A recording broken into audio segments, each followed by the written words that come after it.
प्यारी समझ गई।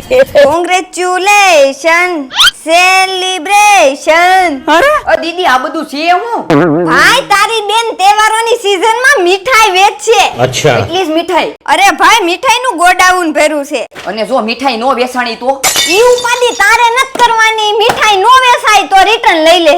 વાહ ભાઈ વાહ અરે મિત્રો તમે કેવો વાહ ભાઈ વાહ, જેની સ્વીટ્સ વાળા હોલસેલ ભાવમાં મીઠાઈ આપે, મોટા હોલસેલર છે। અહીંયાથી તમારે જોઈએ એટલી મીઠાઈ લઈ જવાની, રક્ષાબંધન સુધી વેચવાની, અને પછી જે નો વેચાણી હોય એ મીઠાઈ રિટર્ન લઈ લેવામાં આવે। બોલો, સુરતમાં આવી ગેરંટી લેતી એકમાત્ર બ્રાન્ડ છે, પોતાનું મેન્યુફેક્ચરિંગ છે, પૂરેપૂરી ચોખ્ખાઈ, ગુણવત્તા અને ટેસ્ટનો સમન્વય, એટલે જેની સ્વીટ્સ A1 ક્વોલિટીના ડ્રાયફ્રૂટમાંથી મીઠાઈ બનાવે, આપણી સામે જ બનતી હતી। બોલો, ક્વોલિટીમાં નો કોમ્પ્રોમાઇઝ। વેરાયટીની વાત કરું તો ડ્રાયફ્રૂટ લાડુ, ન્યુટ્રિશન પંચ, અંજીર રોલ, વ્હાઇટ એક્ઝોટિકા, કાજુ કતરી, અંજીર ડ્રાયફ્રૂટ ચીક્કી, કાજુ કટલેસ, બ્લેક એક્ઝોટિકા, શાહી ગુલાબ, કાજુ કસાટા, ડ્રાયફ્રૂટ ખજૂર ચીક્કી મળે। વળી તમે કહો તે મીઠાઈમાં all type of customize fancy box પણ મળી જવાના છે। હોલસેલમાં તો મળે જ છે, રિટેલમાં જોતી હોય તો ડિસ્પ્લે પર એડ્રેસ આપી દીધું છે, ત્યાંની મુલાકાત કરો, અને ઓલ ઇન્ડિયા કુરિયર પણ કરી આપે, તો કોન્ટેક્ટ કરી લેજો જેની સ્વીટ્સ વાળાનો।